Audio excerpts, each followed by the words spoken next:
Sai as Lord Shri Ram. Om Shri Ganeshaya Namaha.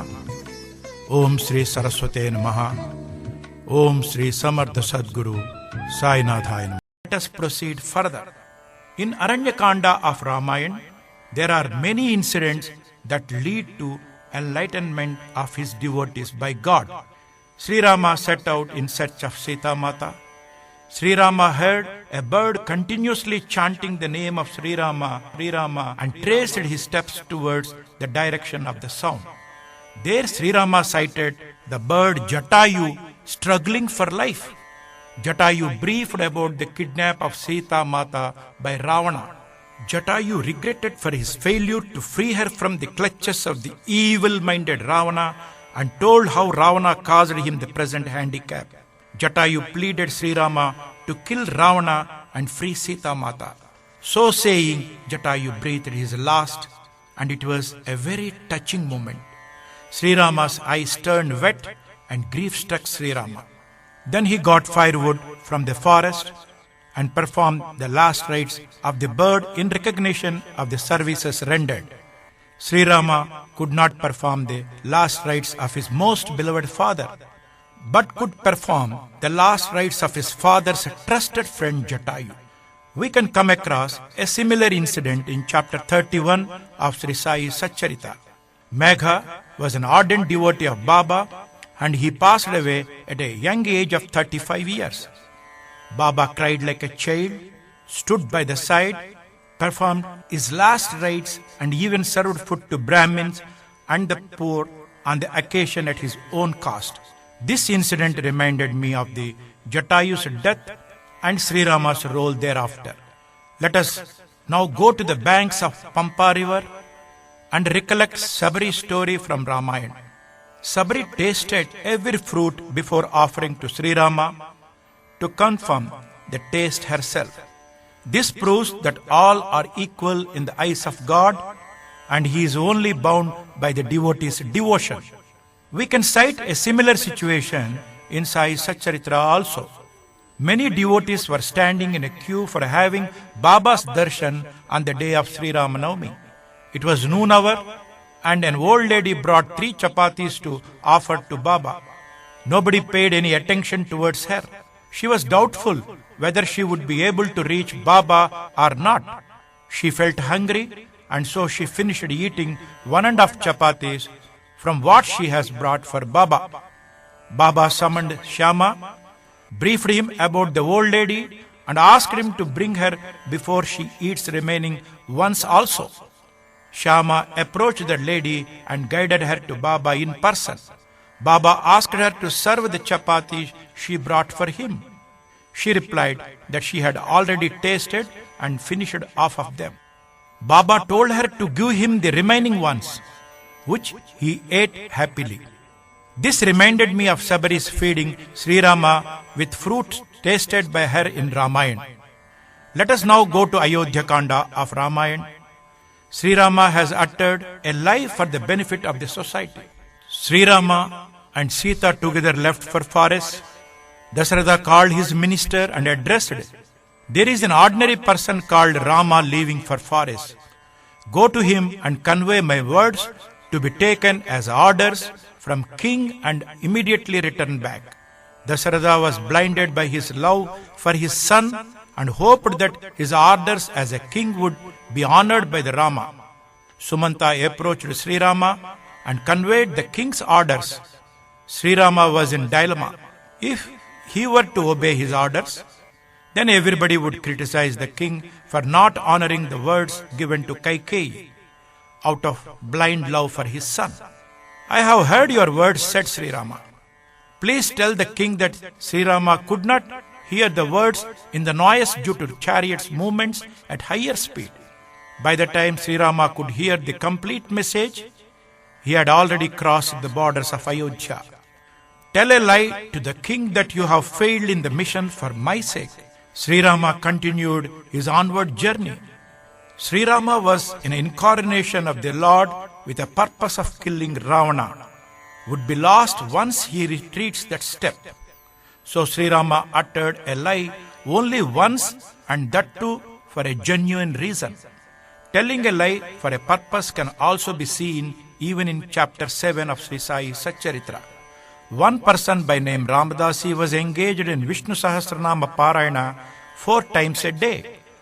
By then he had fully by-hearted the whole Vishnu Sahasranama. Baba told a lie that he was suffering from stomachache and asked him to fetch Sonamukhi medicine from the market. Baba sent Ramadasi out and presented the Vishnu Sahasranama book to Shyama. Baba said to Shyama, "This book is of a great importance.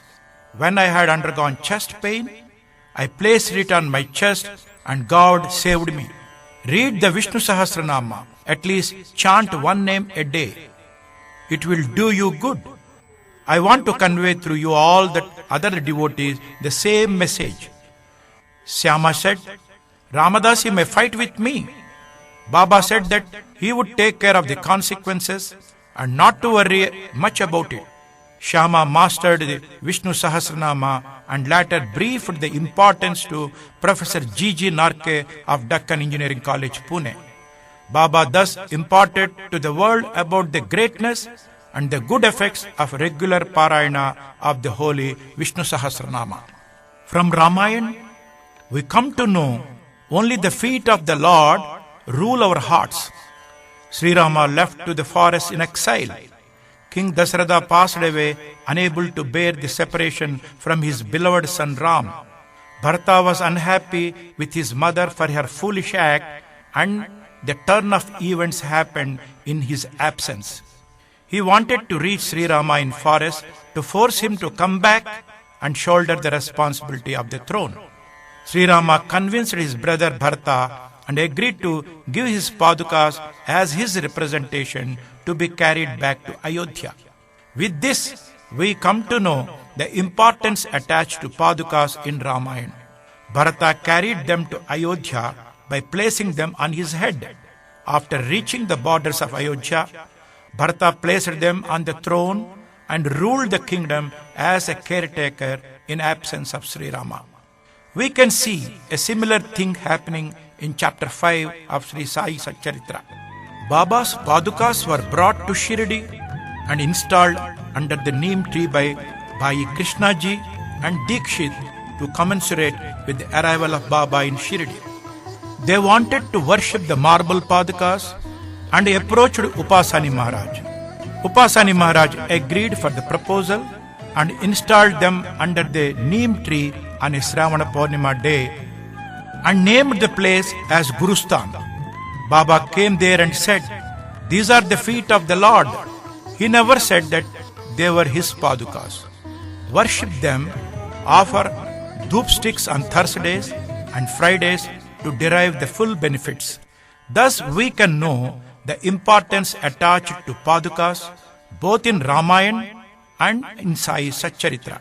We know the importance of Bhagavatam and Ramavijayam from the chapters 43 and 44 of Sri Sai Satcharitra. They are related to Sainath attaining Mahasamadhi. Ordinary people can attain salvation by listening to Bhagavatam in the last moments. Great saints attain Mahasamadhi by listening to Ramavijayam in their last moments. Ramavijayam is a topic dealing with Sri Rama ending his incarnation. Sri Rama had no death.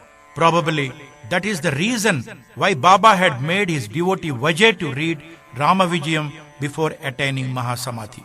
As the topic has come, let us see how Sri Rama ended his incarnation. Sri Rama had crowned his two sons, Love and Kush, to the throne. Sita Mata had undergone lot of troubles and wanted to put an end to her avatar. She found her way into her mother Earth's lap, from where she has born. Now what else is left for Sri Rama? As Lakshmi Devi had already left for Vishnuloka, he too had to reach there to be by her side. Under everybody's gauge, Sri Rama, Lakshman, Bharata and Shatrughna all have walked into the river Sarayu and disappeared. From the Sarayu came out Lord Sri Mahavishnu, resting on Adisesha, adorning Shanku, Chakra and his Ayudhas, and left for the heaven. This is as described in Ramayana. We can know from the chapter 43 and 44 of Sai Satcharitra how Baba attained Mahasamadhi. On the day of Vijayadashmi, 15th October 1918, at 2:30 hours in the afternoon, in Dwarkamai, Ekadasi movements were approaching. Baba left his mortal coils and reached Vishnuloka.